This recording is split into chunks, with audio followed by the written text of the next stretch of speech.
So when we say we're going to do something, we need to do it. And at 8:10 every single day, we've got a new little bit, which is the Bulldog breaks down and analyzes the lyrics of his favorite songs. And today at 8:10, I will be doing so to my favorite Jimi Hendrix song. And we will do that every day at 8:10. In addition to that, yours truly will be doing the traffic report. Why? Because it's just easier for me to do it, because you never know. If you listen to me all the time, you never know when I'm going to go to A to B to Z. Who knows where I'm going to head? So it's just easier because I want Garrett and Jake to focus on the bits and focus on the things that they do, like the music. So there you have it. And I also want everybody to know that just to kind of prove how time helps, I will guarantee you that you and most people in the country feel a little bit better today than they did yesterday, as they did Sunday, as they did Saturday, relative to the shootings in Connecticut. And they had 2 funerals yesterday at 2 of the little guys.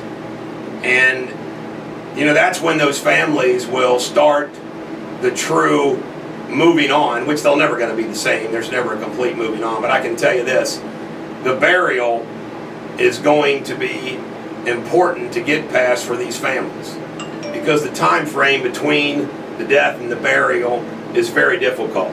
I watched last night on television a show about a 2-hour show about the 7 signs of the apocalypse. You know what apocalypse means? It means to lift the veil. Yesterday I came across some interesting legal practical advice I've shared before. I'm going to share it again. Why?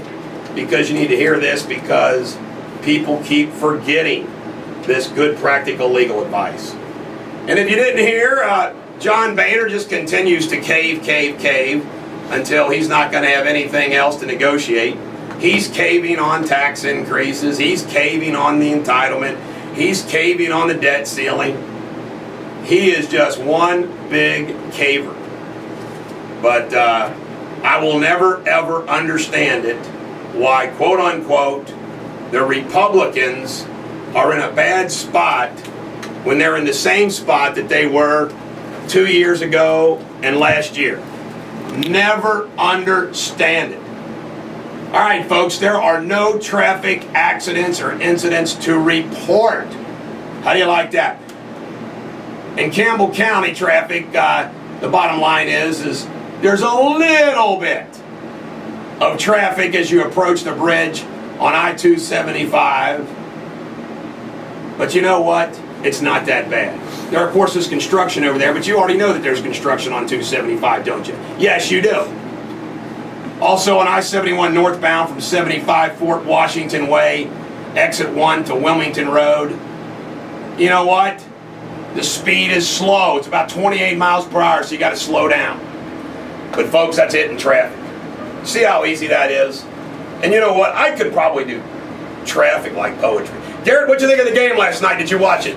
I didn't watch it because I didn't really care. What a horrible matchup on Monday Night Football.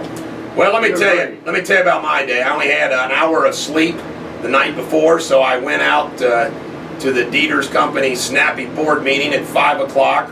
My dad had forgotten about the meeting, so everybody was waiting for him to show up. And I waited till about 5:45, and I just said, well, time this meeting gets started, it'll be 8 o'clock, I'm out of here. So I went home, brought home dinner for everybody, and then I took a 2-hour nap. I woke up at 10:30, and I have been up ever since. I don't know how you do it, man. I'm on 5 hours and run. I do an extra shift when everybody else sleeps. It works for me, man. But did you watch any of the game? No, I didn't watch any of the game. So I understand the Jets lost. I guess this finishes. I mean, it was a brutal. I watched a little bit. This finishes off their hopes for a wild card, everything else. They were way outside hope anyway, but yeah. I guess they're done. Stick a fork in them. You know the Jets. When you think about it, you go all the way back to the Parcells years there, and then Rex Ryan and everybody in between.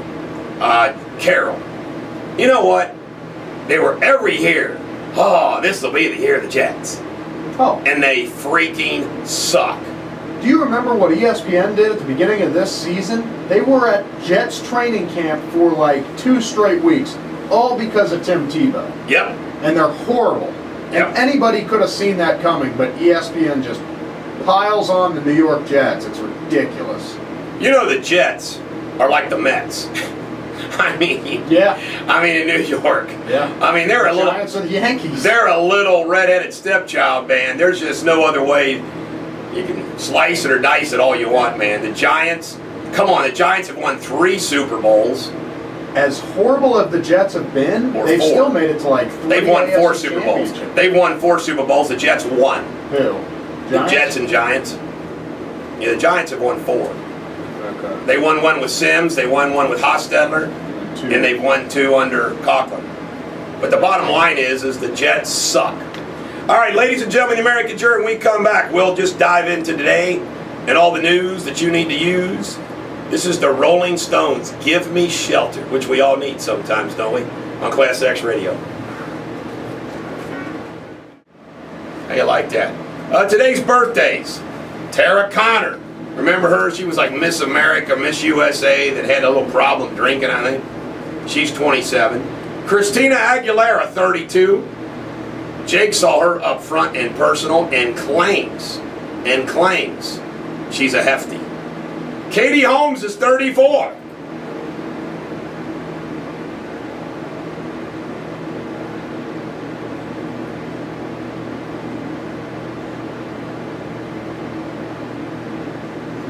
Jeez, Pete.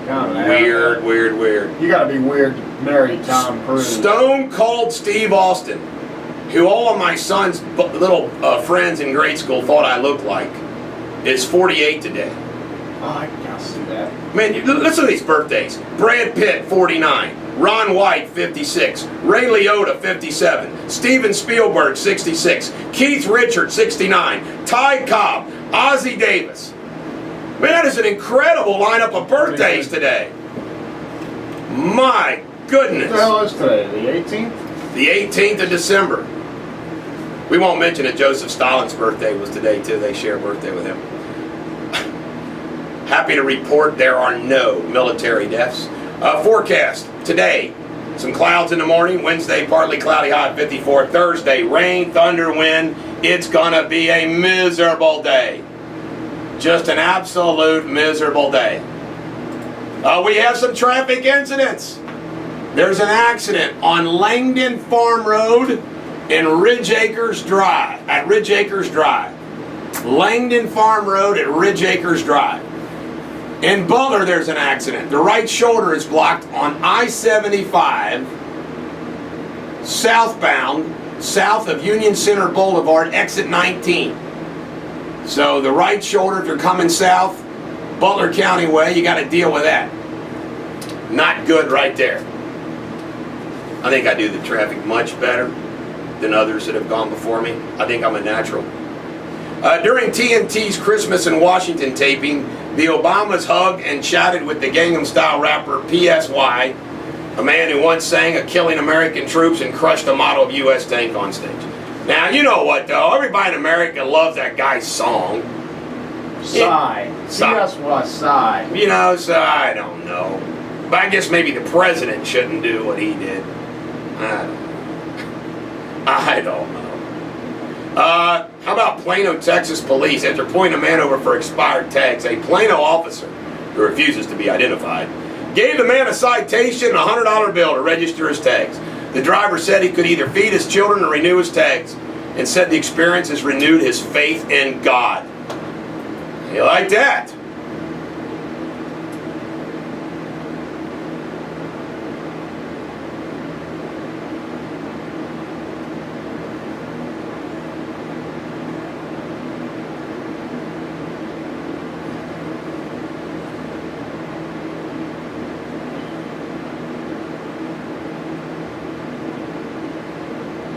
You know, people don't realize, I do because I got clients, a traffic ticket can be deadly.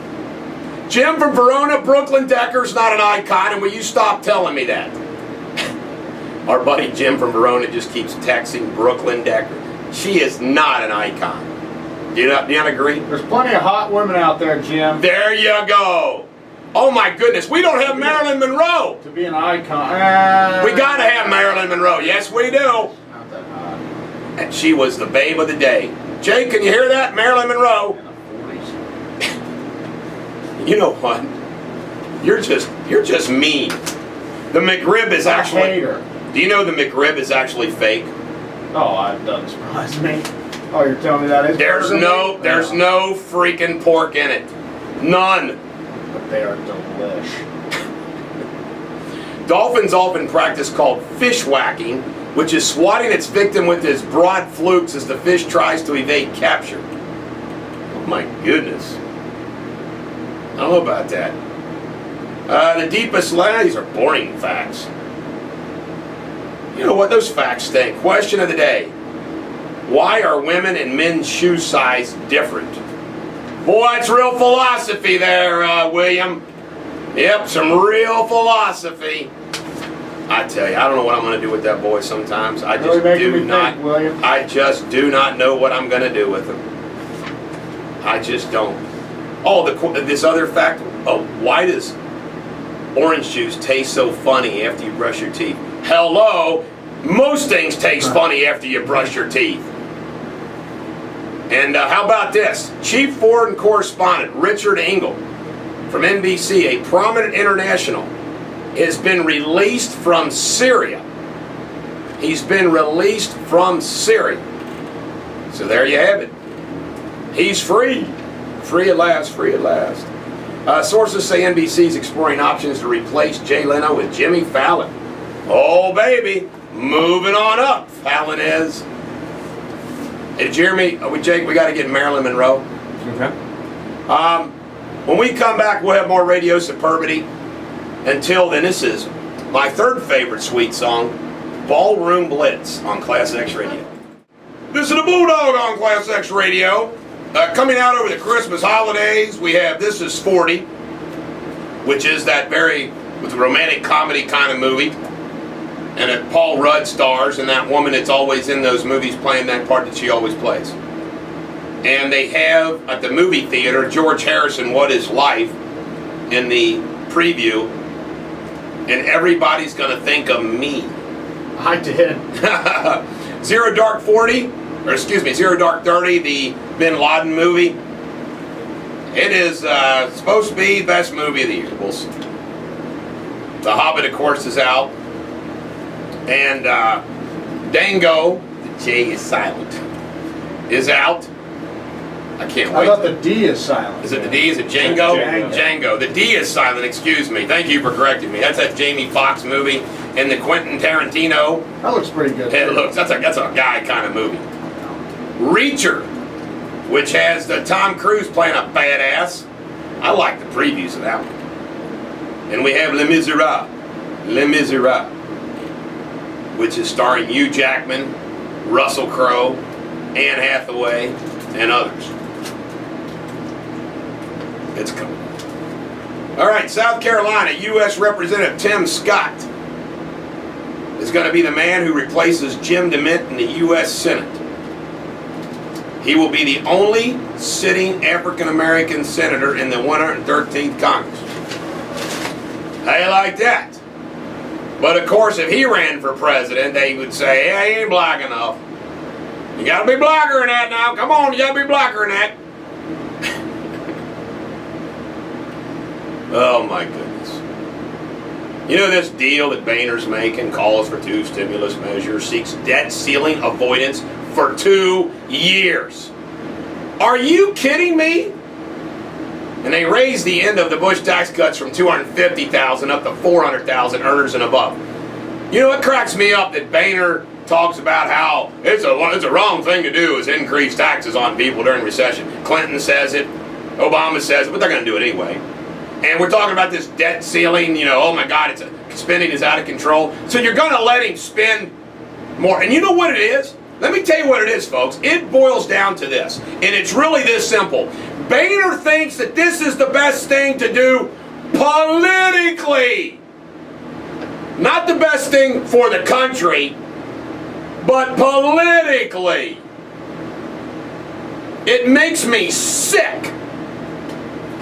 And you've heard me rail before about how these guys and gals in the Congress and the administration, they're not willing to do anything to give up their political life, much less lay down their lives for a cause like the soldiers at Thermopylae.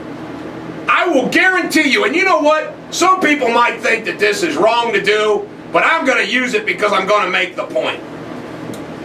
When that freaking evil mental case was shooting kids, and you know we had the principal going at him, and we had the psychologist going after him, and teachers hiding kids.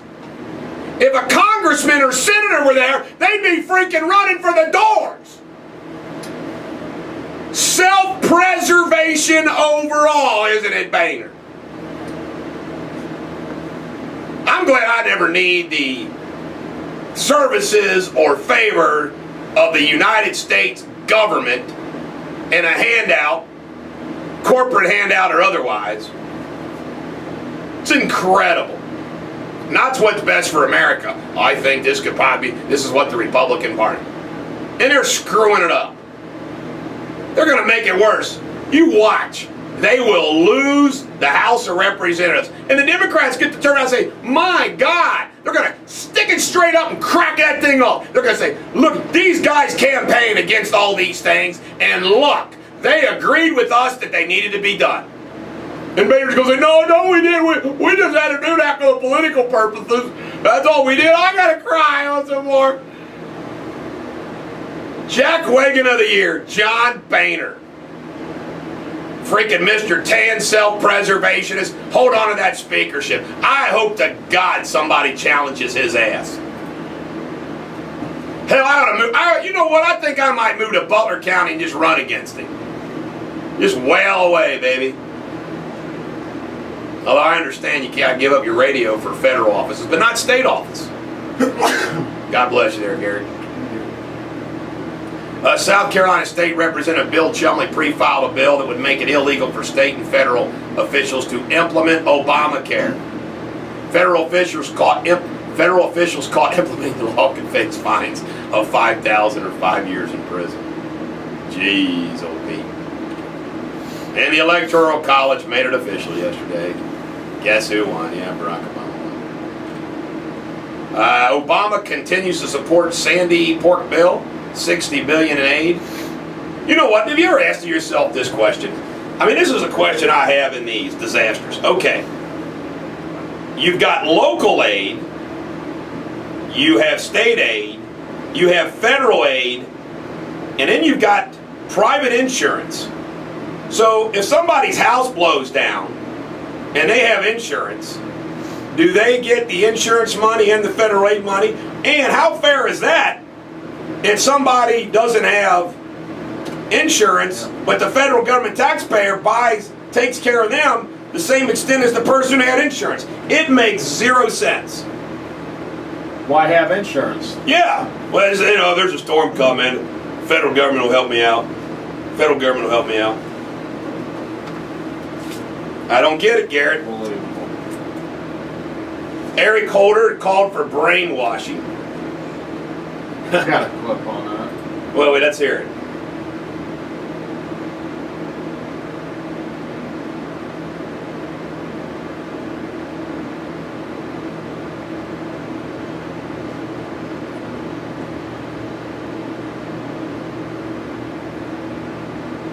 And guess who supported Obama's campaign big time? The entertainment industry. And where is the gun violence worse? In Holder, Chicago.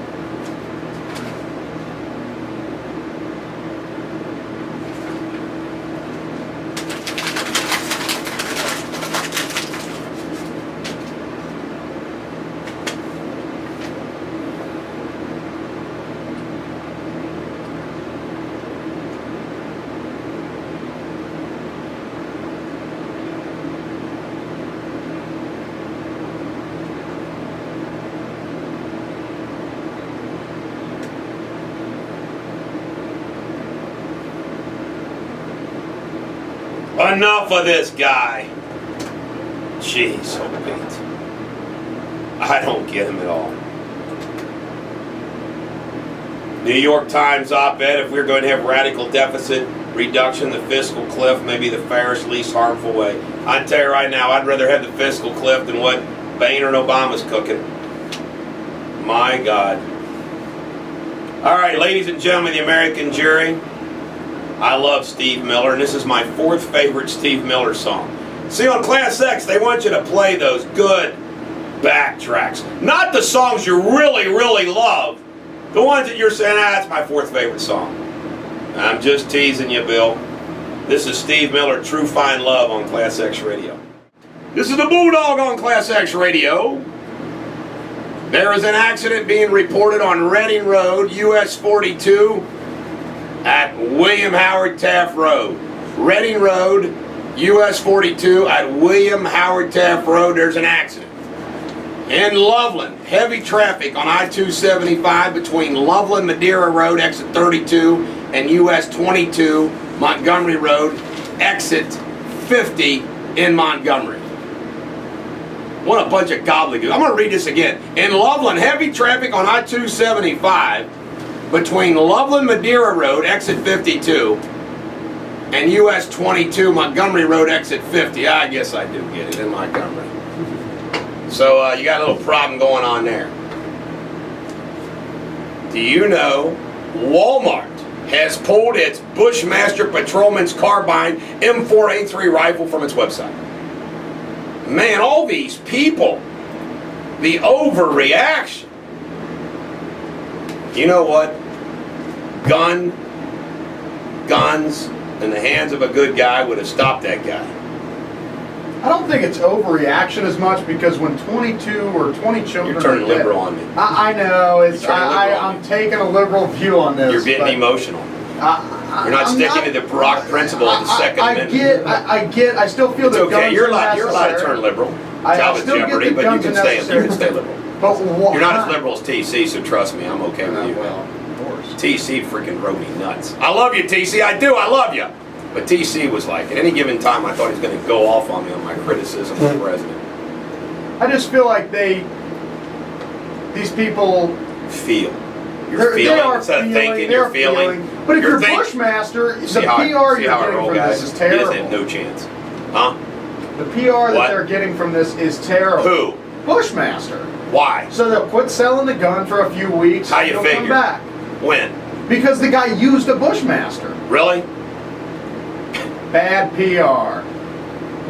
Well, you know what? Let the kind of dust You know what? settle. You know what I hate is when people abandon their friends and their principles because of some bad press. It's like, Garrett, if you were I'm picked a up last sellout. night, I'm a sellout. if you were picked up last night and arrested for anything other than forcible rape and pedophilia, I would still, subject to Bill Spry's approval, let you do your show. Do your thing. Thank you. You would also let Josh Brent on the sidelines at the Dallas Cowboys game. If his mother said that's what she wanted. And she- Otherwise, I wouldn't. But if the mother of the deceased wanted to, I'm going to grant the mom's wish. So there you have it.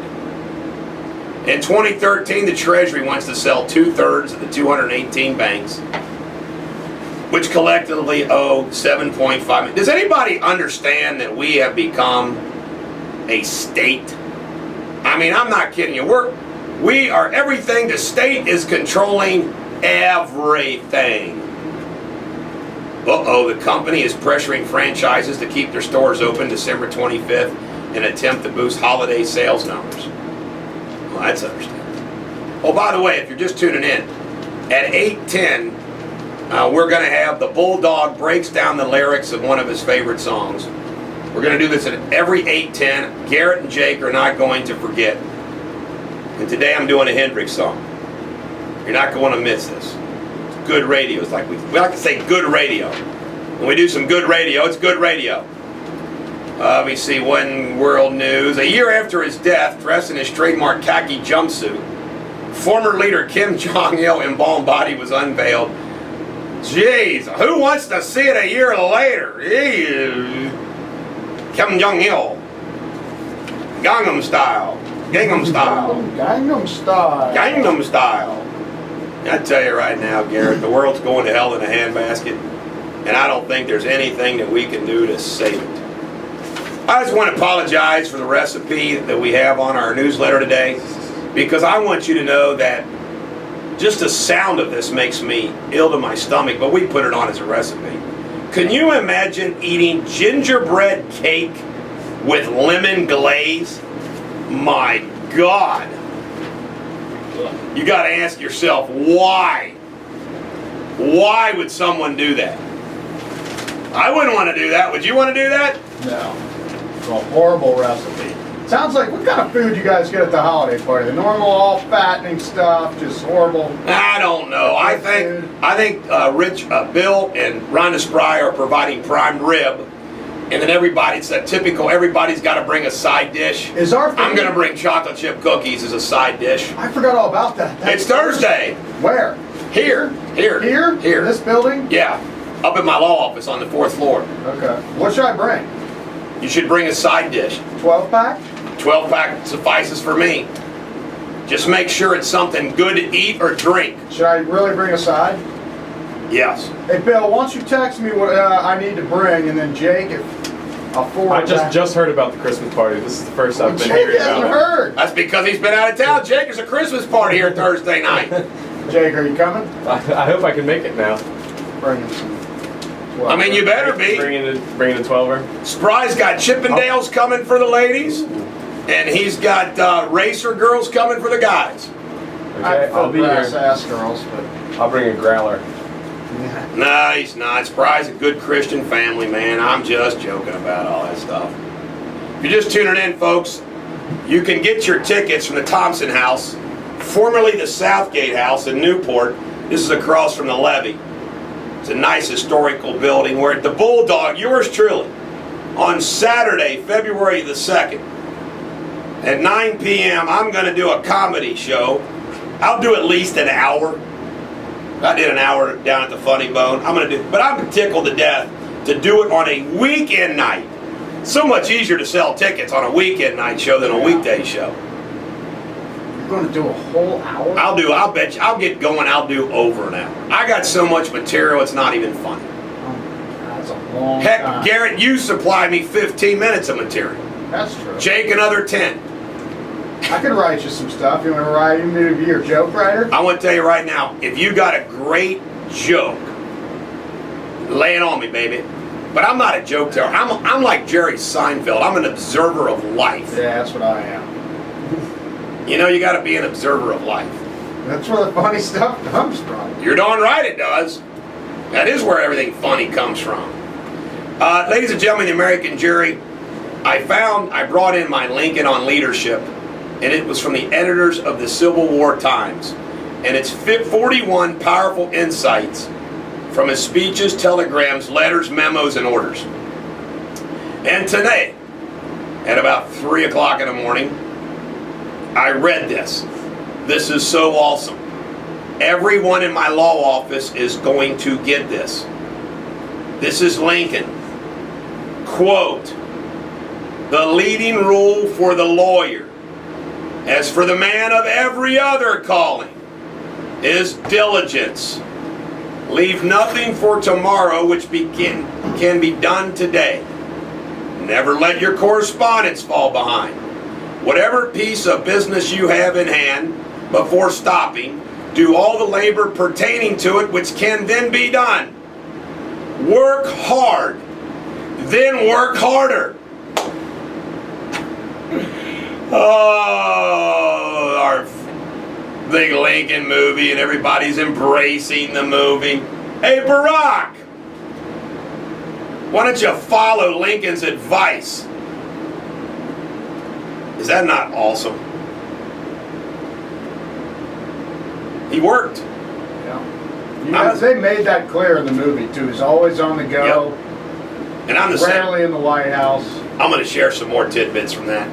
Ladies and gentlemen, the American jury, this is one of my favorite Nickelback songs. And we're playing this for, who can we play this song for? Let me see, somebody wants to be a rock star. I don't know. Bill Spry. Bill Spry! Good call. This is for Bill Spry. This is Nickelback, Rockstar, on Class X Radio. This is the Bulldog on Class X Radio. I want to tell everybody right here and now that William, the newsletter assistant, is going to be coming to the Christmas party on Thursday, and he says he's going to bring gingerbread cake and lemon glaze. William's a funny guy. I'm gonna bring a fruit bowl. I might bring a fruit cake. Nobody eats a fruit cake. No, that's a horrible choice. Yeah, fruit cakes Something suck. Like a cake. This was funny the other day. Reverend Dan. You know, Reverend Dan's a good guy. And, you know, he comes across people in need. And He's a man of God. Chuck and he and I are friends, of course. And Chuck's been buddies with him much longer. I've just recently made his acquaintance. But I got a text message from the good Reverend mentioning that someone that he knew, a friend's kid, was in trouble, needed some help, and wanted to know if I could help him. And I said sure. And there was a text exchange between the three of us back and forth. And it was clear that they were concerned about this young man and his soul and his life. And of course, as a lawyer, you worry about those things too, from time to time, especially people you know well. But I cracked them up because in the middle of their exchanges, I sent them a text that said, "You guys take care of his life and his soul, I'll save his ass." They thought that was funny. And of course that's true, because as a lawyer, you take your clients as you find them. Although you can always say no, and I do say no.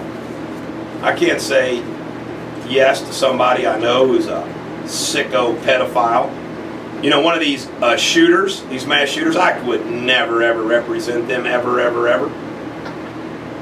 Now, here is some legal advice which I think is really important for me to give to you, because this comes up over and over and over again in my law practice, and I really, really hate it, and I hate it for my clients. And I just want to remind you again, it's been a long time since I reminded you of this. When you drive a vehicle, you have to have in Kentucky a certain amount of what's called liability insurance. That is for in case you hurt somebody, your passenger or someone else. Liability, $25,000 minimum. Now, in Ohio, $12,500. I think there was a petition to raise that. I don't know if that happened or not. But anyway, you need insurance called uninsured motorist. For when the jackwagon that hits you doesn't have coverage, you will have what's called uninsured motorist coverage. However, you also need what's called underinsurance. And underinsurance is when the jackwagon that hits you maybe has $25,000, but you've got $500,000 damages because you broke both legs, both arms, and you've got some issues. Well, more and more, I got clients that come to me with severe injuries. I said it twice because I was trying to make a point. And the person that hits them only has the minimums, and my client has very little or none underinsurance coverage, uninsured coverage. Recently had a case of a motorcycle, severely injured. No uninsured coverage, no underinsurance coverage. Protect yourself, folks. And this insurance does not cost you a lot of money. At all. Doesn't cost you a lot of money at all. You need to have it. If you don't have it, and something bad happens, you're going to regret it. It's really that simple. And I don't think you want to regret it, do you? Do you want to regret it? I don't think so. Ladies and gentlemen, the American jury, I'm going to turn to literature now. One of my favorite stories of all time, and I've actually read Victor Hugo's Les Miserables from cover to cover. I've seen the movie starring Liam Neeson, which is awesome. Great movie. Over and over again. And I know I'm going to see the musical. It's coming out soon. The movie musical, starring Hugh Jackman. And I marvel at one of the issues that comes up in our society over and over again on one-on-one contact with people. There's two kinds of people. People with humanity, people that don't have too much humanity. Good, forgiving people, mean people. And there is probably, when you look at the great works of literature, and you can talk about the great works of American literature, Thoreau, Longfellow, the literature of Shakespeare. You know, Shakespeare was literature, although he didn't write, novels or anything. He still was a writer. And you look at all the great writers of history, all the great stories. How about Alexander Dumas? He wrote Count of Monte Cristo, The Man in the Iron Mask, and The Three Musketeers. You talk about somebody who, prospered. His words lived on. Well, Victor Hugo, this is interesting, he was exiled from France. How funny is that? In Les Miserables, he captures humanity and the struggle so well, so incredible. The inspector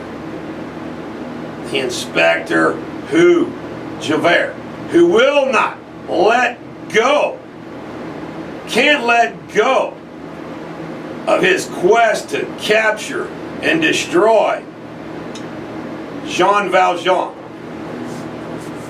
who served decades in a prison for stealing a loaf of bread for his hungry family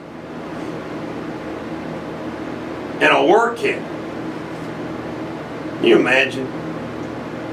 About these people that are in prison these days. Don't get me wrong, there's a lot of people, thank God, they're in prison. Don't get me wrong. Think about some of the people that had a lousy lawyer, no lawyer, whatever, and they're serving 5 years, 10 years for something that maybe they shouldn't be. But I just love Les Miserables. Count of Monte Cristo and Les Miserables are probably my two favorite stories of all time.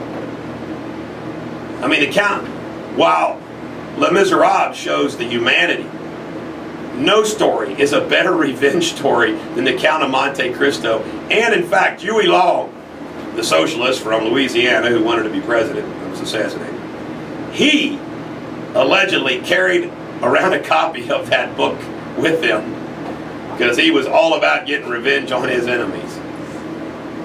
How cool would it be, Garrett, to be betrayed by your best friend in exile, and he takes everything you got, your fiance, your title, your money, your station in life, and just puts you where he's put. And then when he finds that fortune and comes back and just, oh my God. As Tupac says, revenge is the sweetest joy next to girls. Really? Yeah. Did he say girls? Well, girls exactly was the term. I do also believe that revenge is a dish that's better served cold. What's the best revenge story you got? You ever gotten sweet revenge? Oh yeah. Some lawyers in the biz? Oh yeah, I've gotten revenge. You know what? I'll have to think of the best one. That's a good question. Because I have more than one. And I have to think of that. I can't think of one off the top of my head either. A good reason, and this is consistent with the theme of actually, you know what? Those two stories collide. Count of Monte Cristo, revenge, and Les Miserables about letting go. You know what? When you've got, I call it being able to push somebody off a cliff. when you have the ability to push someone off the cliff, so to speak, you got to think twice. Because sometimes karma's a bitch. Yeah. You might be on that cliff and somebody push you off. And I just think the likelihood of maybe you not getting pushed off is how did you handle it when you had a chance to push somebody off the cliff? Yeah, I But don't get me push 'em wrong. off. There's some people that deserve to be pushed off the cliff. Yeah, I go ahead and push them off and then see if somebody else gets the chance later, and then I'll try to talk them out of it. That's my philosophy. Oh my God. I know I've had some good revenge stories in politics. I'm sure in court you've had your fair share against some. All right, ladies and gentlemen, the American jury, this is Johnny Rivers rocking pneumonia and the boogie woogie blues as we wrap the literature on Class X Radio. This is the Bulldog on Class X Radio. Ladies and gentlemen, the American jury, many of you listen to me because you agree with me, and many of you like to be inspired, entertained, and learn. And I'm very confident that many of you are going to get into some arguments that you're going to need a little bit of help on. And I remember, I gotta give it up to him. If there was one guy when I was in my 20s that I used to like listening to because I would learn some nice little things from my arguments, was Rush. And I was a big ditto head or whatever, and they kind of wore on me. And he still kind of wears on me, to be honest with you. With all due respect to Rush, he might be the #1 guy. I feel like I'm better than Rush. But anyway, here is some information that you need to know as you get into debates with people like Garrett Sablehouse and the conservative West Virginia senator and Joe Scarborough and others who used to be pro-gun completely and now are having second guess about the automatic assault rifles as whether or not those should be used by anybody other than in the military. Now I challenge you. Now here's what you say to them, all right? Here it's coming, courtesy of the dog. When somebody brings that up to you, you say this.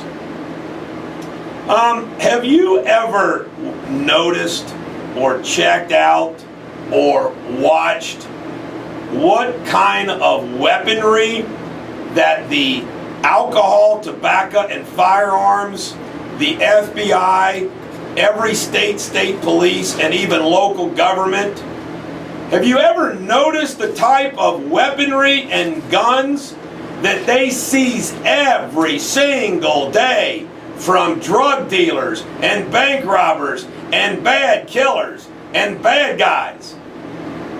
Because let me tell you folks, the cache of weapons which law enforcement seizes from the bad guys, and they will tell you this, they have to admit this, gets more high-powered firepower each year. And guess what it includes? Automatic weapons, Uzis, machine guns. And we're talking about these people wanting to ban semi-automatic weapons. The relevancy? I'll tell you the relevancy. There are individuals, and obviously the woman of this killer, who lived in a house that was rather out of the way. And I worry about this more than anything else relative to my house. Because let me tell you what I have in the house. I got dogs that will bite people. I got an alarm system. I got guns. I got the Bulldog, yours truly. And I want to tell you something. Somebody breaks in my house, they're going to die. They won't be a police call. They're going to die. Now, my fear? Well, what if some hyped up crazy loonies show up at my house one night and they got automatic weapons, semi-automatic weapons, and there's a gang of them. And they don't care about killing cops, they don't care about killing anybody, and they just freaking open fire to kill all of us and take whatever we got. Now I'm telling you something, folks, the reason why gun purchases has been going up is because the economic circumstances and the position of this president and Democrats have on gun control that scares the living hell out of people. And I actually made a note. I could find this note that I still have in my phone. I'm not kidding you. I made a note with the following words. True. And I don't know what order I put them in, but here's what I put. Guns, water, food, blankets, radio, and I added some more stuff. Oh, gold. I made a list of all these things that I was thinking the other day. But you know what? We need to make sure our house is loaded up with all those things just in case. You know somebody who did this, Glenn Beck has famously, stocked up canned goods, fresh water, everything else in his home, kind of like preparing if there was a terrible thing. Because I'm going to tell you something, folks. I think probably more time, no doubt, for the first time since the fear of nuclear holocaust, there's risks of that more than any other time. You're about the electrical grid to go bad and everything else. Well, what's going to happen if we have a power outage and the electrical grid goes out and there's no power and you've got looters and everything else on the loose? Guess what, folks? Looters always come out, don't they? So you're at the house, you're alone, you got kids, you got a family, and here come a gang of looters up your house. Guess what? Shotgun isn't going to get the job done. Semi-automatic weapon gets the job done. The bad guys have Uzis. The bad guys got automatic weapons. The bad guys have semi-automatic weapons. So the reason why some people want to have a semi-automatic weapon is so they can outgun the bad guys if they ever need to. This segment's kind of talked me into it. I'm going to go out with Chuck and get myself a semi-automatic weapon. Load that sucker up. This is funny. The gun sales have increased since that shooting. The general public increased. And I'm sorry, but I'm somebody that I was out of ammunition for my .357. Got that taken care of yesterday. I got a holster for my 9mm. And I need to get a shotgun, and I need to get myself a semi-automatic weapon. So all you folks out there that don't want a gun, and everybody on my street, in fact, I ought to make sure everybody knows on South Ridge Drive, anybody on my street that doesn't have a gun, when it hits the fan, they can come down to my house and we'll take care of it. We like to joke in my family that my brother Jed, who owns lots and lots and lots of guns, is going to be the head of the Southern Kenton County Militia when it hits the fan. I'll be a sergeant or something like that in the militia. He'll be the general. Reporting to duty, sir. I'll be the commander-in-chief. You'll be a commander-in-chief of Anderson Militia. But that's why you got to have those weapons, Garrett. People were thinking, the user of that gun killed those poor kids, man. But the user of that gun. With the 9mm. What do you need the automatic for? What if there was 10 of them? What if there was? Did you not hear a word I said? I know. What if How often is 10 people going to trounce up in your house? When there is civil unrest, gangs go on the loose. Look what happened in downtown Cincinnati, Garrett. That's why you build a moat around your house. People can swim across a moat. With They can't. alligators and sharks. They cannot swim around a semi-automatic. You know what? That would be cool to have sharks and alligators in a moat. A drawbridge. Oh my God! Can you imagine somebody falls into your moat? That'd be great. Now I tell you right now that you do got to practice gun safety, because in all seriousness, this is a fact. There are much more people killed in gun accidents at homes than there are with bad guys being shot breaking into homes. Well, you know what? I tell you, if somebody died because I did not practice gun safety, I mean, I don't know if I could handle it. See, and that's great, and I'm sure a lot of people out there, most people do it that way. They're safe about it. They have a lot of guns. Most of the people that have guns are the people that aren't going to do stuff like that. Yeah, I've changed my mind. I want a semi-automatic and a shotgun, but I want a bazooka too. I really think I want a bazooka too. Why don't you just get a cannon? I'm gonna get a bazooka. Chuck, will you give me a bazooka? M16. Just tell me where I can get a bazooka. And I tell you another thing I really always wanted, a tank. Can you freaking imagine having a tank parked in your driveway and it hits the fan? Necessary. Oh my God, I would love to have a tank. Ladies and gentlemen, American Jury, we've kind of gone locomotion here. Here's Grand Funk Railroad, the locomotion. Do the dance with him on Class X Radio. Get it together, people. It's all falling apart out there, man. Hillbillies. Jeez, old Pete. All right, ladies and gentlemen, the American Jury, for your listening pleasure, we have a Saturday Night Live segment which we like to provide to you to make you laugh in the morning. Hit it there, Gary. Satan's calling.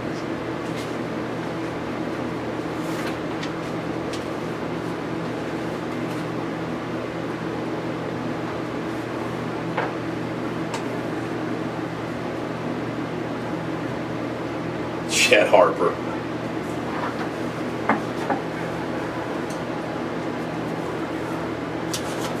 Guy, he sounds like Scott.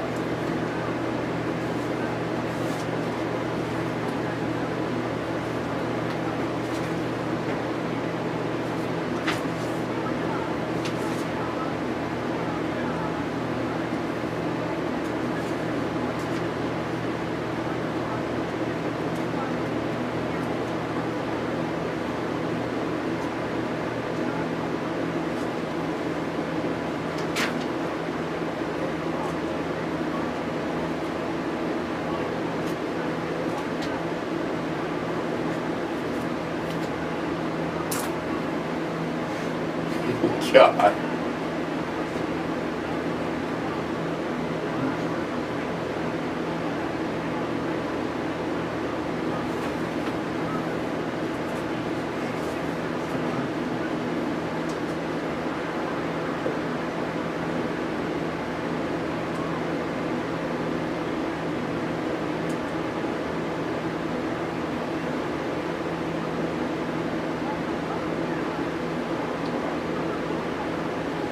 Funk Soul Brother. I love that song.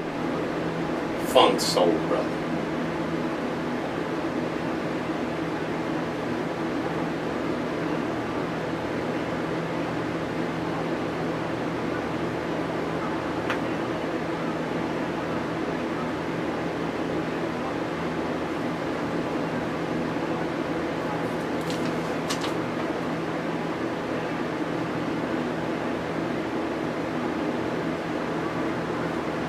Stew pot.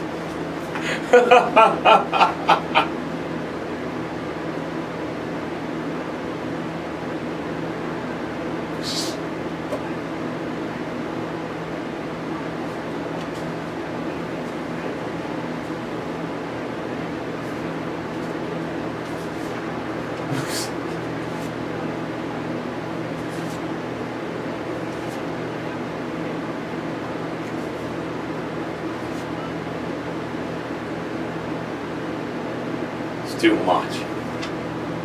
There you got it. Hey, with all due respect, Jake, that was okay, but come on, man, that wasn't a classic. Was not a classic. Not at all. You seen that one? I gotta fire Jake for that. Jake. You're fired. Fired, pal. How are you, William? Sorry, man. Fired. Yep. You know what, Jake? Aren't you glad that we have a Roman consul thing going here? Yeah. You know, We both have power. we both have equal power, equal power in the show. Me and Garrett, we control this show. Fire anybody I want. Darn, as long as I agree to it. As long as we agree. Anybody else you want to fire? We said we fired William, we fired Jake. Is there anybody we can fire? Yeah, we're out of people to fire. That's what I'm saying. We don't have anybody else to fire. Yeah, whatever we got to do. Fire you. I tell you what, let's rehire Jake so we need to fire somebody, we can fire him again. Yeah. You're back. We're rehired. You're back, Jake. You're rehired. I tell you right now, I fired every attorney general until I got one that I wanted. Kids these days. You know, Nixon didn't do that. He kept firing his attorney generals Really? until he found somebody that would do what he wanted. Couldn't find somebody. The law profession's finest hour. They weren't going to be a whore for somebody. Kind of a shock. Who was? Who? Lawyers. I mean, Whores. you know, Who yeah, was? lawyers are generally kind of hoes. You know what I'm saying? That's how the Italians say whores. Whores. Whore. You got a whore, man. What are you talking about? A whore. You know, all kinds of different way you can say whore. That'd be kind of interesting. Like, how can you say whore The whore. as a Catholic, as an Irishman, as a German, All right, as a somebody black guy somebody from New York? The whore. You a whore. Whore. You a hoe. He's a hoe. Bitch. You're a hoe. I mean, an Irishman? How does an Irishman? Chip chop cheerioso. That's an English, Mom. They call him a prostitute. No. They call him a prostitute. You gotta be proper if you're an Englishman. It's a prostitute. You prostitutes. I don't want a prostitute. Prostitute. I want a whore. Prostitutes. Prostitutes. How the hell did we get on this subject? That beats the hell out of me. Well, let me tell you something. Firing people. I'll tell you something. You guys are getting me excited. I'm sitting over here in my cardboard, and I'm like, wow. They're talking about prostitutes on the radio. Can you do that in FCC rules? Can you say prostitute? I guess so, because Bulldog's saying it over and over again. And you know, we got Garrett chiming in. Hey, don't fire me, guys. Please don't fire me. I don't want to be fired. I got to go home if I get fired. I got to deal with the wife, and you all know what she does to me. Please just don't fire me. Shut up, no clean. You're really making me sick. Thank you, Bob. That was Bob Goldthwait chiming in there. Bob Goldthwait. You gotta love him. Sound like the kid from the Goonies. That's what Bob Goldthwait sounded like. The guy from the Goonies, man. All right, ladies and gentlemen, the American Jury, we come back. We're going to have Radio Superbity. This is Lindsey Buckingham, Countdown on Class X Radio. This is the Bulldog on Class X Radio. Ladies and gentlemen, the American Jury at 8:10. We're going to do Bulldog interprets the lyrics of his favorite songs bit. And you don't want to turn that dial, as the cliche goes, because you're going to want to hear this. I'm going to explain the lyrics of a Jimi Hendrix song, which I love, you love. It also happens to be Dusty Baker's favorite song. I like that. Dusty's favorite song, and I'm sure he'll agree with everything that I have to say about this song. There's accidents all over the place, folks. I don't know what's going on out there, but there are accidents everywhere. Hamilton, there's an accident on Winton Road at Spring Grove Avenue. In Cincinnati, there's an accident on Queen City Avenue and Wyoming Avenue. In Cincinnati, an accident on Glenway Avenue at Sunset Avenue. In Anderson, an accident on Kellogg Road at 4 Mile Road. In Cincinnati, an accident on Sutton Road west of 4 Mile Road. In Loveland, an accident on Branch Hill, Guinea Road at Waverly Hill Lane. In Cincinnati, an accident on Highland Avenue at Martin Luther King Drive East. In Cincinnati, there's an accident on Reading Road, US 42 at William Howard Taft. And in Franklin, there's an accident on Highway 123 at West Perkin Road. So there you have it, folks. Lots of accidents. Be safe out there. I went outside to get something out of my truck, and I almost got locked in because I forgot to take my key card. Ladies and gentlemen, the American Jury. I quoted Lincoln, because everybody's into these Lincoln kicks, and this is from my Civil War Times, which I picked up. This is what Lincoln said. The leading rule for the lawyer, as for the man of every other calling, is diligence. This sums me up, folks. Leaving nothing for tomorrow which can be done today. Never let your correspondence fall behind. Whatever piece of business you have in hand before stopping, do all the labor pertaining to it which can be done. Work harder. No, it says work. He said, work hard, then work harder. You've heard me tell the story how on the farm I used to work my butt off all day long, 12-hour days. And then, I'd watch my dad go do something else. I said, gosh darn, he always does one more thing than everybody else. Leadership. Don't you wish our president did that? Believe in yourself. Some more words from Lincoln. always bear in mind that your own resolution to succeed is more important than any one thing. I want to tell you something, folks. Last night reading that was a pick-me-up for me.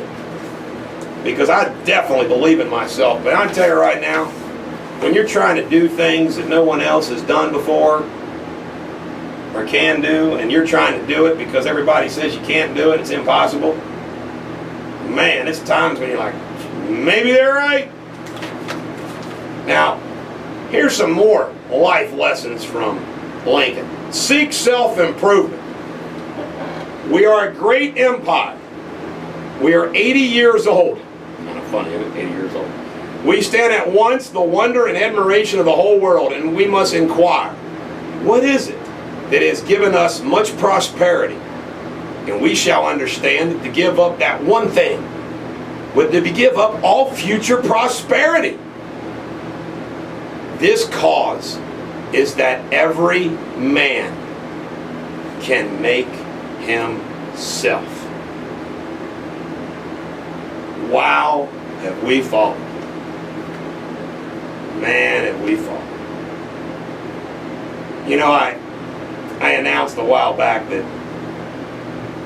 the individuals that I were going to focus on as far as my study of history, because there's so much history and I love it all, was Lincoln, Washington, Churchill, Alexander the Great. I don't think those are bad choices. But I think I'm going to share with you every day some of Lincoln's words of wisdom. And they broke these down to 41 powerful insights. And I'm telling you, it's like a book of virtues.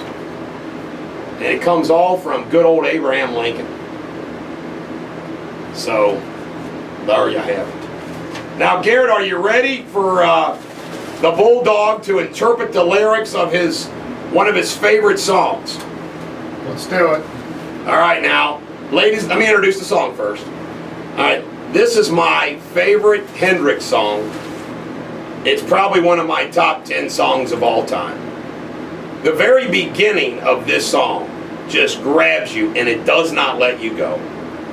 It is an incredible compilation of guitar and drums and music and vocals. And it's, of course, Hendrix. You know what? Maybe I ought to do a Hendrix cover band. I'm going to interpret these words for you and the music as we go. Can you crank it up in my ears, please? I'm going to interpret these words as we go through this song. Jimmy's warming up.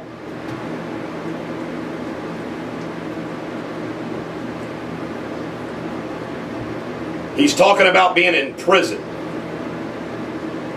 And Joker and the thief were talking in their cell. And they were really confused because it just seemed unstable in there. And of course you can't get any relief when you're in prison. They wanted girls. They wanted girls. And there was a guy in the other cell. He was like a radar. He got wine and they were digging their herbs in the garden.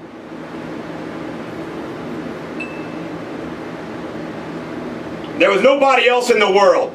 Just the Joker and the thief. They were sitting in the cell and they wanted out. They wanted to break out. And they had herbs they were growing out in the center of the prison, you know, where the courtyard, right? So let's see what Jimmy has to say as he continues to tell us the story. No, not if you're in prison. See, there was no reason to get excited at all.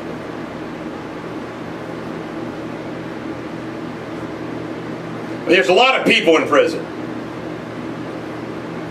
And of course, if you're in prison, life is kind of a joke, isn't it? But see, Jimmy's already been in and out several times. He was used to it. So he knew he was going to get out. And there's no need to talk falsely if you're already in prison. It was getting late because in prison, you stay up late because you don't have to get up early in the morning. You don't have much to do.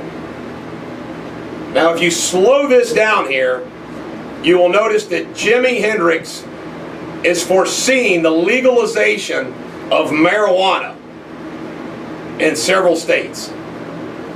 See, right here, you slow this down, you'll hear his guitar talking about the legalization of marijuana.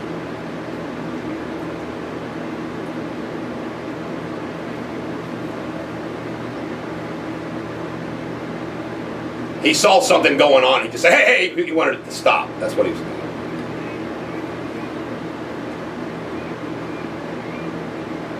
Listen to that guitar playing, man. Townsend told Clapton Hendrix was going to put him out of business. This song tells you why.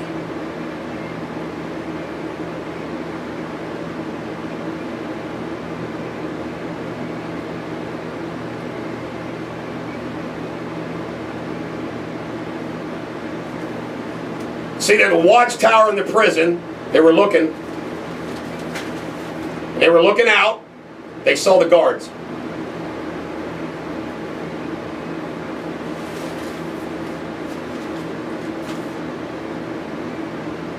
And they could see through the courtyard and through the fence a wildcat, which symbolizes the UK Wildcats.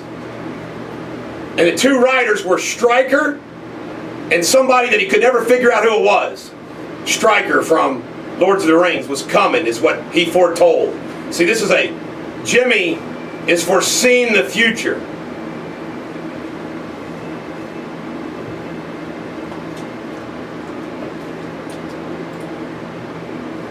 Did you learn anything today, Garrett?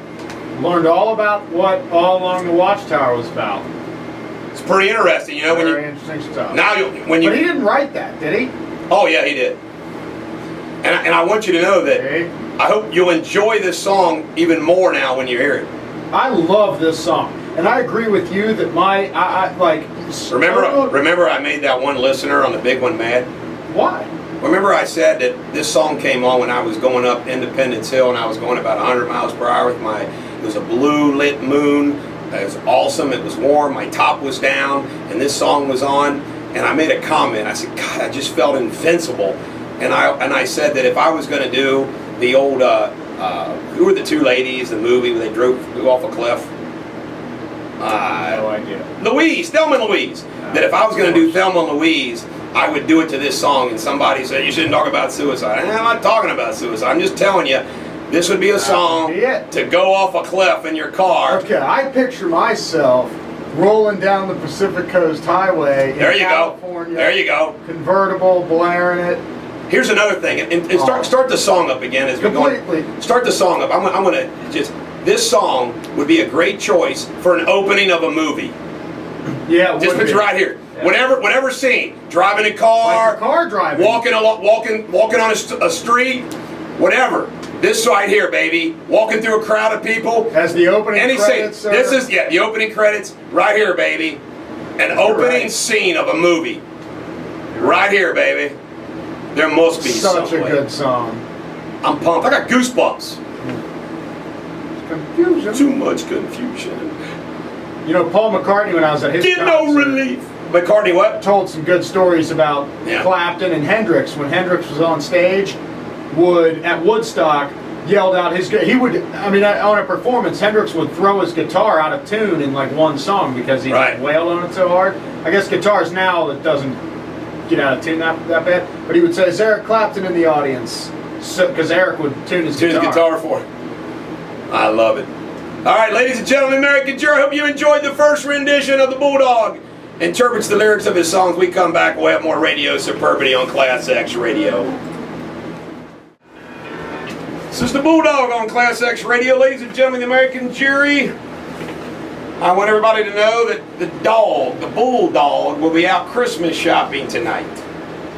Yes, I will be out hunting for presents, looking for the perfect gifts for those individuals that I must purchase a gift for. Although I want to let you know that it does get easier, man. My daughter Erica, she gives me the list.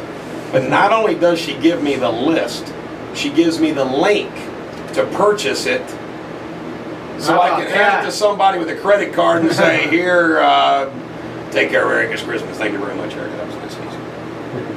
And I think everybody else is, I don't know, Parker. I got to do Parker. Parker, of course, is the hardest because he's a bold guy, a teenager, and he doesn't really what he wants, you know.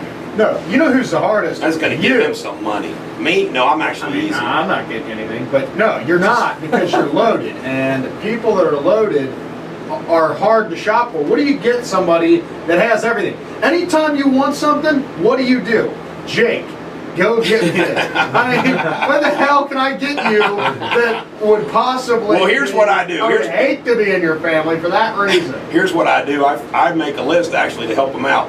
Number one, I got the truck, okay? And I got this toolbox in the back, and I need some stuff for the truck. And I made some lists, like I needed a chain. I make a list. And here's the other thing that they all know. I love everything that you can get in a Barnes & Noble or a Best Buy. Get me a great biography, get me some great music, get me some documentaries, some movies, and they all know that, so they do all right with me. You know, I inspired by you, I asked some people to get me books about presidents. Mm-hmm. I'm one chapter in your Lincoln book, but I'll finish that up. You know, the thing about, there was a famous historian, we did this in historiography your senior year, Thomas More. Historiography? Yeah, it was where you had to like take you studied and somebody who wrote history. Studied a globe? And Carlyle was someone who believed that all history was biography. That was his theme. And when you think about it, all history is a series of biography. I mean, it really is a series of biographies. It's everybody's biography. Everybody's ever lived is a biography. And of course, you know, those that are famous and in power and control certainly influence the events. And I love that quote from Herodotus, circumstances make men, men don't make circumstances. But, you know, a great man in certain positions can change the world. I mean, and it's not just political power. I mean, we think about music. Let's face it, the Beatles, I think, could claim that they changed society. You know, you look at, right yesterday we celebrated Flight with the Wright brothers' first flight in Kitty Hawk. You know, look at Steve Jobs, you know, Bill Gates. You know, there's lots of people you can take a guy like Howard Stern, you know. I mean, you can change things, you know. But, I don't know, it's biography. I love reading history through biography. And like it's like the founding fathers, when you read the biography of like more than one of them pretty close together, it's neat how their lives intersect. And I think you remember it better too. But I'm proud of you there, Garrett. I'm proud of you. Getting yourself some good biography. But then I already saw I meant to tell my mom, don't give me Lincoln, because I'm reading it already, or reading one already. And I already saw some like, oh, oops, not listening. Mom, I saw you got me a Lincoln book, which I appreciate it. Don't take it back. You can't have too many Lincoln books. Yeah, I'll read it. You know that documentary that I watched last week about Huey Long? And he was a socialist, and every man's a king. Even came with a song, chicken in every pot. But he was a great stump speaker. And David McCullough, who wrote the John Adams biography and was the narrator in Ken Burns' Civil War, narrated this story. And he spoke the speech, one of the speeches that Huey Long used to give all the time. And I remember the greatest political stump speaker of all time that I ever personally observed. I mean, he puts together all these Washingtonians to shame. I mean, Barack Obama, the Democrats, the Republicans, puts them to shame. And that is Larry Forgy. And Larry not only came from a Southern Baptist tradition in Western Kentucky, and people don't realize this, the great speaker in the Revolution, Voice of Thunder, Patrick Henry, would listen to his, when he was taking the church all the time, he would listen. And I think he was the son of a preacher, and he would listen to the cadence and how you do it. For example, because I'm going to do another comedy show at the Comedy Club last Thursday, I really focused on the cadence of the comedy. And Larry Forgy one time gave this speech at the Harlan County Country Club down in the mountains. And I'm watching this documentary and I'm thinking, man, I knew he studied Huey Long as a politician. And he told the same story in Harlan County that David McCullough narrated for the Huey Long documentary. And what it is they quote Longfellow. And Longfellow wrote this great poem called Evangeline. And it tells the story of Evangeline waiting on her lover Gabriel under the tree. And she waited, and she waited, and she waited. And Gabriel never came. And she cried the tears of someone who was waiting endlessly for the love of her life that never came. And she cried and she cried. And Huey Long said, I'm going to dry those tears of Louisiana. This state has, cried long enough. The tears have been long enough. We haven't had the roads. We haven't had the school. And Forky used that same analogy for the Appalachian Mountains in eastern Kentucky. And it was a thing of beauty. Oh my God, it was a thing of beauty. You're getting in here, Bill. And it was a thing of beauty. See, Bill Clinton can do this too. I'll guarantee you. I know I had to use Evangeline in Arkansas because I think they liked the story about Evangeline and Gabriel. Except, sometimes I get sidetracked because I think Evangeline was probably hot. And I start thinking about how hot she was. And maybe I would have came down to the tree. I wouldn't have not came like Gabriel. I would have actually came down and said, hey, Evangeline, you want to have some fun in the tree? But anyway, there's nothing like, and I hear these people that talk about Obama's speech, like his speech at the other night. The thing that he did that I would have done, because I was thinking this is what he ought to do, then he did it, was read off all the names of the kids at the end. That was good. I'll give it up to him. That was good. You could just hear the gasps. And him talking about politics, that was stupid. It was really stupid. Now there was somebody I was going to make fun of. I forgot who it was going to make. I was going to make fun of some woman in the news. Who was in the news? Because of the Helen Reddy thing? Yeah, I was going to play this song because I love this song, and I was going to play it to make fun of some woman. And now I can't even think of the freaking woman I was going to make fun of. Lindsay Lohan?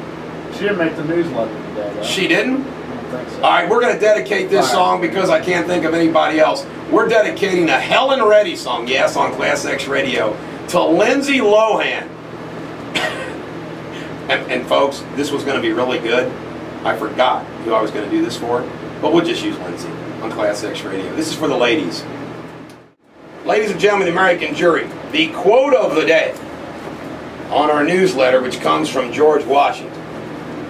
A free people ought not only to be armed and disciplined, but they should have sufficient arms and ammunition to maintain a status of independence from any who might attempt to abuse them, which would include their own government. That's the founder of our country, folks. Founder of our country. And Bulldog Nation member Catherine pointed out to me, she's a fine lady, and I really, really, really like her. She's an elderly woman. She's been a client and friend for a long time, and she responds to my newsletters every day. Her son works in the news, and I'm telling you right now, it's always good, and she really loved that quote.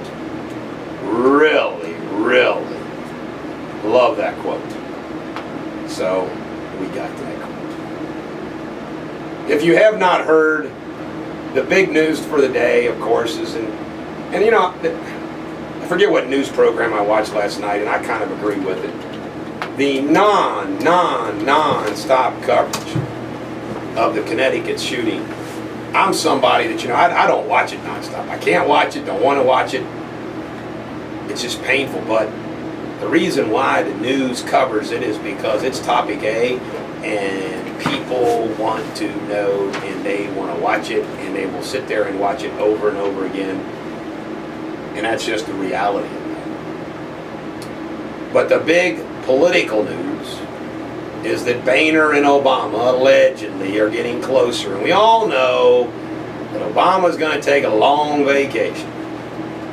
And I'm sure Boehner wants to take a long vacation. What's going to be funny is this deal that Boehner's going to do with Obama. You know how it's going to get passed? Democrat votes in the House. It's going to be a coalition of establishment Republican votes and Democratic votes in the House. Of course, Harry Reid and his Democrats will go along, and then good old Obama will sign the bill. It's amazing. If you want to know what's in the deal, well, Obama says, okay, I don't want to increase these taxes on individuals $250. We're going to jump them up on those making over $400,000. Apparently, Boehner's willing to give up any type of debt ceiling for 2 years. That is incredible, because that is the one card the Republican House has. This is a disaster, folks. A disaster. And the only reason why John Boehner, and they're going to put off the cuts like Obama wants. Obama apparently has agreed to, stopping the cost of living increases in Social Security, but he apparently wants to have a safety net or increase them or make sure they're not going to go up for the lowest tier. I'm going to tell you something. This was a bad deal, and it's going to be a worse deal. And I crack up, because if you went out there in America, in La La Land, how many people even paying attention to this? Nobody. Nobody's paying attention to it. Nobody understands it, pays attention to it. So they can do it because nobody's paying attention. And what happens is, if your life, you're just going on about your business, it doesn't affect you. See, what happened in 2008 when it hit the fan and everybody was going, oh my God, oh my God. Oh my God, oh my God. John Travolta was going, oh my God, oh my God. But you know what? Now everybody's like, well, it's going to. So people put out of their mind there's a $16 trillion debt. They put out of their mind that there's budget deficit. They put out of their mind this problem because it's almost like it doesn't exist. They just ignore it. It's like that big problem that an alcoholic or a gambler or a drug addict or someone addicted to porn or whatever. This big problem they've got, and they just ignore it. And then it smacks them one day, pow, right upside the head. And that's what we're going to get. We're going to get pow, right upside the head. Now you got to ask yourself this question. Now, those people that I just described that aren't paying attention don't care. Why would you need 2 years of unlimited debt ceiling allowance unless you were going to use it? So we're going to just keep cranking, baby. 17 trillion, 18 trillion, 19 trillion. Can I hear 20 trillion? And Bernanke will just keep printing money. And it's the destruction of America. And what's amazing about it is, I always say this, I'm somebody that if I was going to die, well, I know I'm going to die, we're all going to die. But when I die, I would rather know, even if it was just a month or a week, because you can say goodbye as opposed to that unexpected, But there's one bad thing about it. The one bad thing about knowing is you know the train's coming. And I've witnessed this firsthand. Somebody who was told, this is terminal. You're going to die. Wow. What a hit. So the expression that I use, the train's coming down the track. And the train's going to run over you. And guess what? Well, the train's going to run over me. And that's what this fiscal clip is like. Well, we know the train's going to run over. Just let the train run over. It's ridiculous. All right, ladies and gentlemen, American Jury, when we come back, we'll wrap up this show of radio superbity. Until then, how about some lead for some head as I give all the Bulldog Nation and the American Jury all of my love on Class X Radio. Thank you, Nancy, for correcting me. Tremendous. Thank you. First caller. Unbelievable. Nancy. See, sweet lady. You know Really what? is. Spry had her call to prove to us that there will be callers instead of going straight into some kind of an answering machine.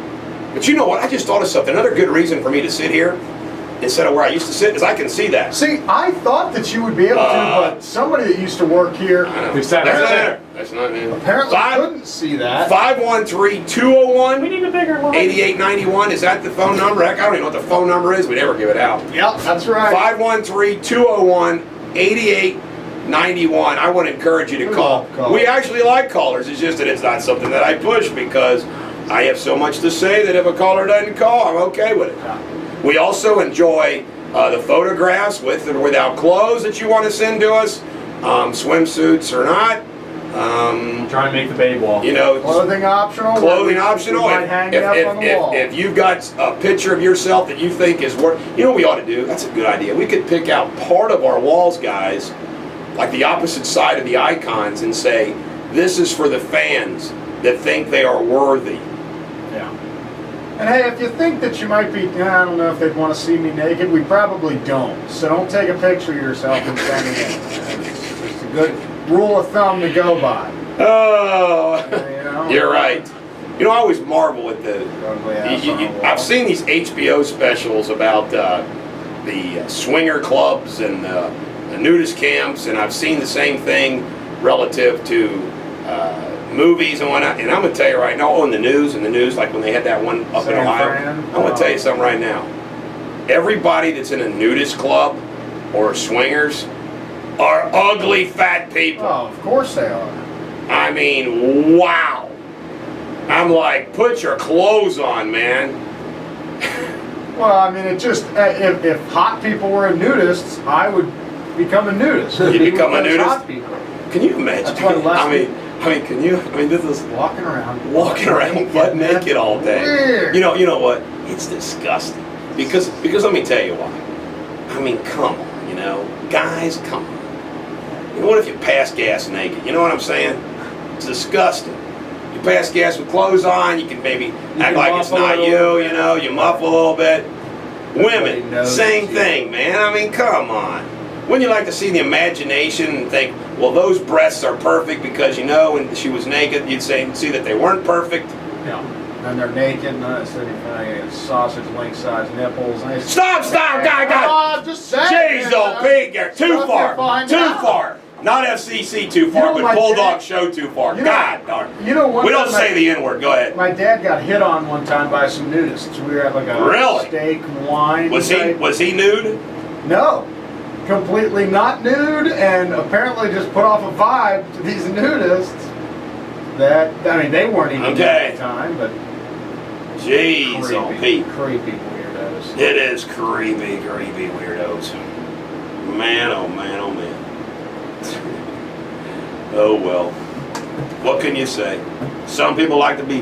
This guy, this buddy of mine, I shouldn't say he's a buddy, maybe what a buddy. When I was a young kid, and I kind of worshipped him because he hung out with this guy that always had chicks. He lived on a trailer in the back of our farm, and he was a single guy, and he always had chicks. And his buddy Sounds like a model of His buddy used to come over all the time, and he was funny. I got to think of his name. I want to say Losi was his last name. I can't think of it. But he was funnier than hell, and he always said, buck naked. She buck naked? Man, I tell you right now, we're having a good time. She was buck naked. Yep, she was buck naked. He said buck naked all the time. And it was funny. And I was like 13 years old and listening to their stories like, man, these guys are cool, man. They've seen girls buck naked. Oh, well. All right, ladies and gentlemen, the American Jury, we had a great show as always. We're going to have another great show tomorrow. We'll be back tomorrow. Until then, thank the three pillars: God, capitalism, Constitution. Go buy a gun. Defend your family. Every dog has their day. I hope the day is yours on Class X Radio.